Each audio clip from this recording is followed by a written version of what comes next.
In this video, we're going to do a walkthrough of how you will set up your Calendly schedule so that families can schedule their conference sessions with you on their own directly. And so let's go ahead and walk through this process. Okay. And so here I'm on the Calendly website, and you can see that's calendly.com. Okay. The first thing that we need to do is we need to actually set up our accounts. Now, Calendly is a free service for basic usage, which is what we'll use it for. So you'll just click here to sign up. And then you're going to put your school email address in here. I'll use mine. And click Get Started. And it's going to ask you to sign up with Google, and you'll just go ahead and click there. Next, it's going to have you choose your account again. And so just, again, click there. And it's going to ask you for permission to connect your email address or your calendar with Calendly. And you're going to click Allow. And this is going to allow it to automatically set your meetings in your Google Calendar as they are established. Next, it's going to go ahead and set up a standard URL based off of our email address. Go ahead and just click Continue. And in fact, you can just go ahead and click Set Up Later because all the next screens don't really matter. So go ahead and hit Set Up Later and set up.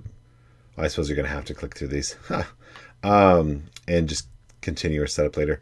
Once you get here to this screen, just go ahead and click Education and click Finish. So your account is being created now, and you'll be able to log in with your school Gmail account. Next, we're just going to get rid of these three standard meetings that they already have set up. So I'm just going to click right here on the gearbox and delete, confirm. And I'm going to repeat that for each one. Delete, confirm, delete, confirm. Okay. Now we want to actually set up our own invite. So right here, we're going to click New Event Type. And then we're going to choose the one-on-one. So go ahead and click Create. And now let's go ahead and give it a name. So Parent Teacher Conferences. Now this next part is where the location. This is important because if you are using your standard Zoom link, you need to choose Custom. And so what we'll do is we'll click here, and we're going to go all the way down and click Custom.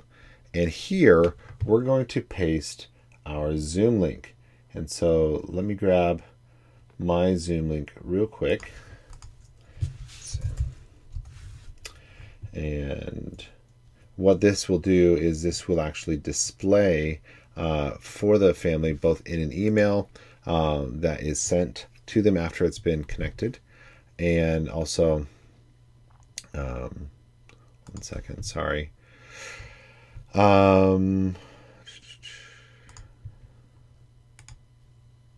Okay, so once you have your Zoom link, you're just gonna paste it in there. There's mine. Now, second, you're going to got a little extra there. There we go. You're going to want to click Display Location Only after confirmation. That way it doesn't give them the Zoom link until they've actually set the meeting. So click there and click Update. Okay. And so that is the location of the meeting. You did see that there was a Zoom option, and that would, if you were to click on that, that would connect it to your Zoom account. And every time they would schedule a meeting, it would automatically create an individualized Zoom meeting with a individualized Zoom link. That's possible for elementary. I know the plan is to do just your standard Zoom link for your class. However, for secondary, you might want to connect to your Zoom and just use that. Your admin will give you clarification on that. Now, right here where it says description and instructions, in the training, there was a paragraph that you should copy, and there's a different paragraph for elementary and secondary. So I'm going to copy the secondary one, and I'm just going to paste it here. But and this is just notifying them that if their building manager or a building admin or office manager has already set up a meeting with them, that they don't need to set one up individually. But you can also add information here if you wanted to say, please make sure your student comes with you if that's your preference, or make sure to test out your audio and video equipment beforehand, or whatnot. These things you can just leave as they are, and then go ahead and click next. Okay. Next, we're going to click, we're going to choose the custom length of the meeting. And so if it is a elementary, most of those are going to be 20 minutes long. And again, you can check with your building admin there for that clarification. And for secondary, Seven Oakland High School, these will be 10 minutes. And so I'm going to do 20 minutes for an elementary style, but you can, again, choose the appropriate time. For a date range, we're going to click Edit.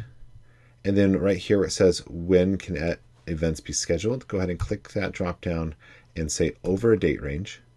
And the conferences are from the 29th through the 30th. So we're going to click 29 and 30, okay, and click apply.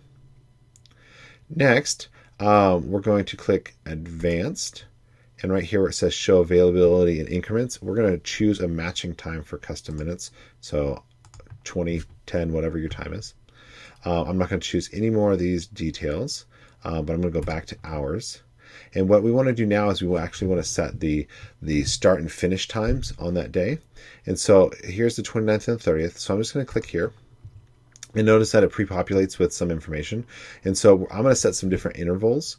And these are the intervals for that it will set up those individual meetings. So I'm going to do 8 a.m. to 12 p.m. and then new interval. And I'm going to do 1 p.m. to 4 p.m. That gives an hour lunch break there.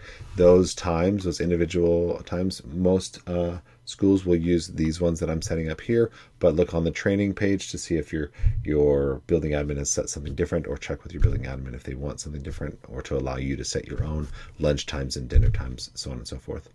And then last interval will be, say, 5 p.m. to 8 p.m. Okay. And next we're going to click apply to October 29th only, because that's the 8 to 8 day. Okay. And you can see that it added those dates there. Then here we're going to click on Friday and do the same thing, except for that's just 8 a.m. to 12 p.m. straight shot, and applied October 30th only. Okay. And so now we have our increment times. We have the times it can actually be scheduled. Okay. And then we're going to click next. Oh, yep. And then it gives us some more details here. So we're going to click additional options where it says invitee questions. There we go. And we want to add a new question because this doesn't have student name. So we're going to click add new question, and we're just going to put student name and click apply. And you can drag this up right here if you want to have that directly under here. You see that it says add guests. And as you saw in the teacher, or the family experience, they're able to add, say, their student's email address or so forth. If you want them to answer any other questions, you can include that here. But we're going to go ahead and click save and close. Next, notifications and cancellation policy. Here, you're going to want to turn on email reminders and then text reminders. Okay. And so that will allow them to put in their phone number and then be texted the day before. And go ahead and click save and close. Confirmation page. Here you can just tell it to display Calendly confirmation page, and that'll give them all the details that you want. Or if you choose to, I suppose you could do redirect to an external site, and then you could put the district website there. And so lebanon.k12.or.us, and that could be good if they have to schedule more than one student. It would take them back to the district. So I'll go ahead and redirect it. Either way works. And that's it. Our meetings are scheduled. So let's go ahead and test it out, make sure that it's there. So to do that, we're going to come up here to view live page. Okay. And you can see that the only available, if I click anywhere on here, it doesn't show, it doesn't pop up anything. Only these 2 dates are available. You notice that whatever note I have in here is there, and it tells you how long the meeting is. When I click on the 29th, it gives me those meeting times. And so I'm going to choose 1:20 p.m.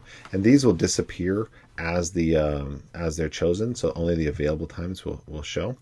Go ahead and hit confirm, and then this is the experience that the families will go through. You can see that it shows the time. They'll put their information in there. They can put their student name. If they want to include any other email addresses in there, they can do that, text reminders, and then they'll schedule an email or schedule the event. It's going to email them. It's going to email you with the Zoom link, and so on and so forth. So the last thing that you need to do is, after you've confirmed it, is just go back to the event. Okay. And so right here, go to menu, edit event type,